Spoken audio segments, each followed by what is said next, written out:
So I'm super happy to be here today.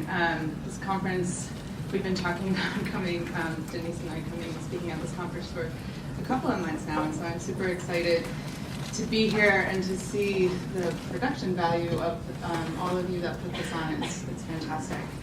So I've been at Adobe for close to 13 years now, which is somewhat amazing for me. I went to school in the 80s before designing on computers was actually a thing, and I never thought that I would actually work in a corporation or even a design firm. I thought that I would just continue with my focus, which was letterpress printing and book arts when I was in school. So my degree was actually communication design and illustration, but my focus was really on making, writing, illustrating books. And so I even made my own paper, I did my own binding, and I set my own type. And so for me, the creative process was really all about telling stories through sort of the tactile nature of paper and woodcut illustrations, and then it was really about the form of the book for me.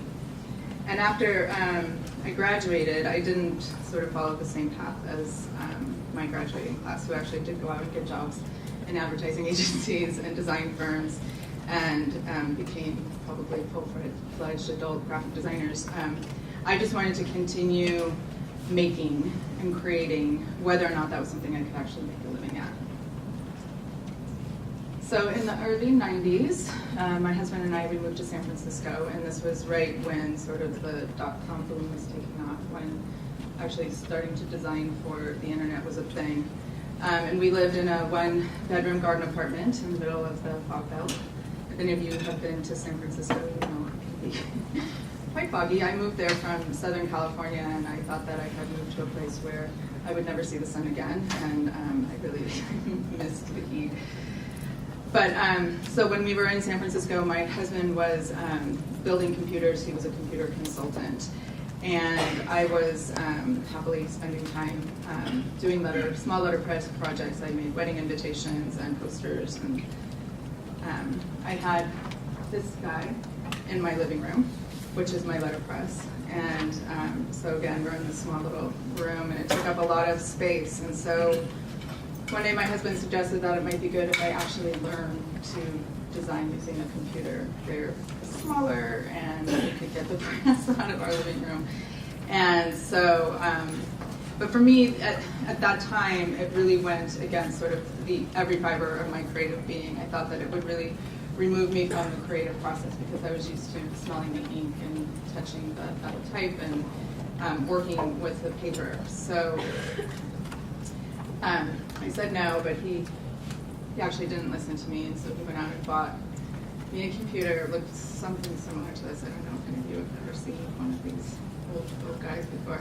And then he gave me some books and basically said, I love you, and the next week is yours, so go off and learn. So I did grumble, as I do, but I actually surrendered to it, and I taught myself Photoshop, and I taught myself Illustrator, and I taught myself how to write HTML, and I really realized that the crazy thing about it is that I could translate sort of my creativity and my creative sensibilities to this new medium. And so now I've been designing digital experiences and leading design teams for over 20 years. And when I started managing my first design team, I learned that sort of caretaking and guiding are very important aspects of my approach as a design leader. And that one of the things I really love to do is help designers reach their creative potential. And that leads me to spend time sort of reflecting on the roles of designers in organizations and how we all work together in teams and how we can move forward, but together as individuals as well. So designers working on experiences have to think about a lot more than just creating the next app or the next website or the next tool or the next experience. We have to think about human desires, the desires of our users, the desires of the people that we work with in an organization. and also of ourselves. And our role is changing. Well, once designers were really just restricted to the creative team or the design agency, we are now sought out to become valuable members of executive leadership teams and part of strategy conversations, so much more beyond just what something looks like. And there's much more room for all of our ambitions, and that greater opportunity really offers us exciting challenges. So today, I'm going to talk a little bit about design leadership and my path to leadership. Because during my time leading teams, I've had the really great fortune of working with and learning from designers of all walks with personalities to match. And they've all taught me a lot along the way. And through these interactions, I've learned what traits set apart what I call good designers from those that lead, or what I call exceptional designers. Exceptional designers are ones that sort of lean forward. They have strong human values such as empathy, respect, and honesty. And these values not only influence their approach to designing experiences, but also their approach to working with other people. After all, building great experiences does not happen in a vacuum. So building relationships and collaborating across different functions and different disciplines is a super important aspect of what we do as designers and design leaders within companies. Designers must bridge the divide between design, technology, and business. And so I'm going to go into a few personal stories right now, because I often asked about my path to leadership and what that looked like. And for me, it's always been a very difficult question to answer, because I've just sort of always just naturally wanted to lead things. I'm kind of a control freak. But I think it's very important for designers to reflect on their actions, reactions, and the choices that they make each day. And I have a practice every evening that I do where I sit down and sort of reflect on my day, taking stock of the good things that happened and maybe some of the bad things that happened, really in an effort to do more good the following day.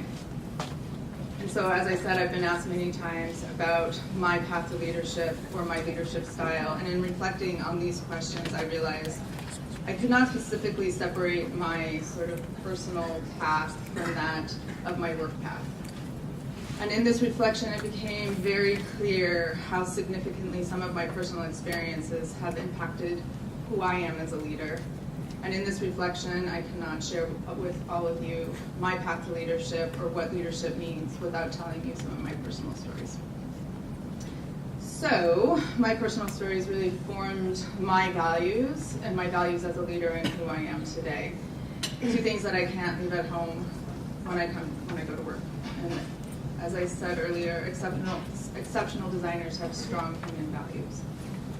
So I'm not going to go into a bunch of details, but I am going to share the contours of a few very significant aspects of my life that are relevant to the understanding of who I am as a leader, and I hope will also allow you to reflect on who you are as a student and who you may want to be as you move into your career. So, in 1964, at the Olympic Games at Tokyo, my dad won a gold medal and my mom a silver in 3-meter springboard diving. Obviously, I'm very proud of this fact, and their Olympic accomplishments have played a significant role in my upbringing. Their medals hung on the mantle, and some evenings they would project their training films on the wall and tell stories about their relationships with their coaches and the rigors of their training and the pressures of diving meets. When they shared these experiences, they were always very modest about their accomplishment, sharing the aspects of their training and achievements in an altruistic way, with the sole purpose of teaching the importance of hard work and integrity and persistence. They never once encouraged me to become a diver or an athlete.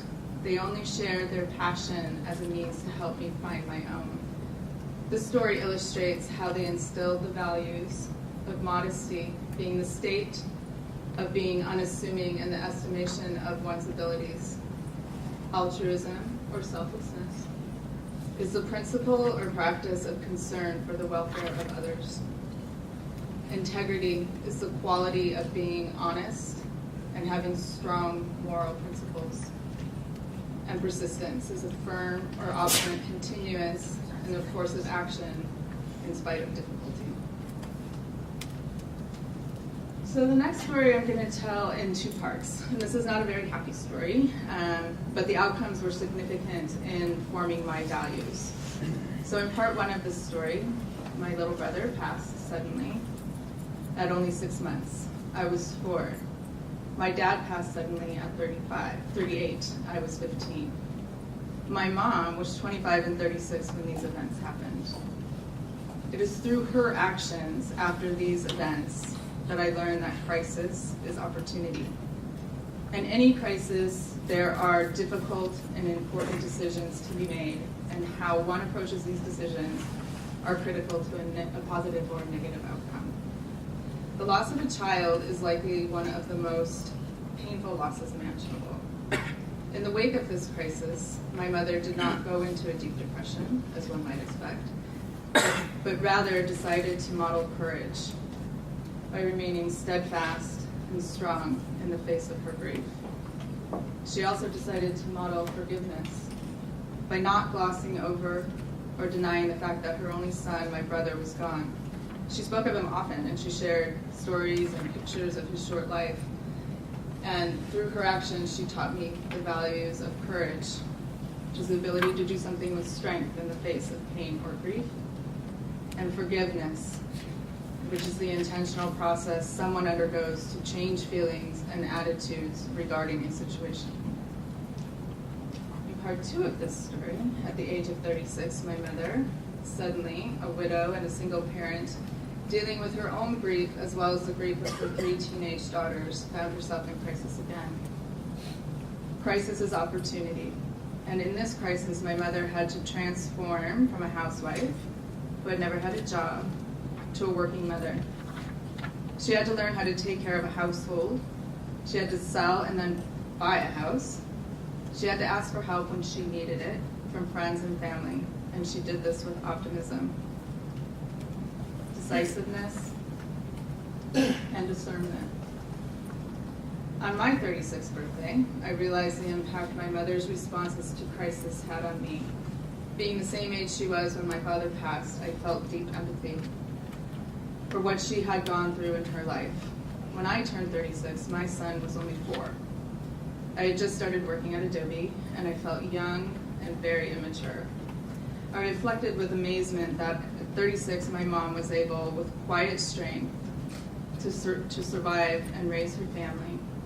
Was it easy? No. But she did it, and my sisters and I grew up mostly to be successful and mostly well-adjusted adults.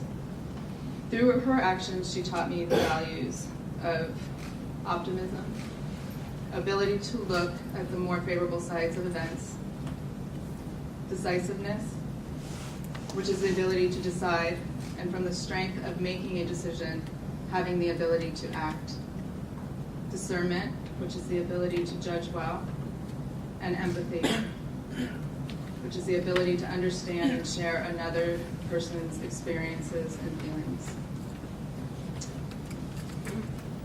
So these words on the screen represent my values as a leader. These values were instilled in me early on, as I have shared with you through my personal stories. These stories are important to me. They have shaped who I am in life and in work.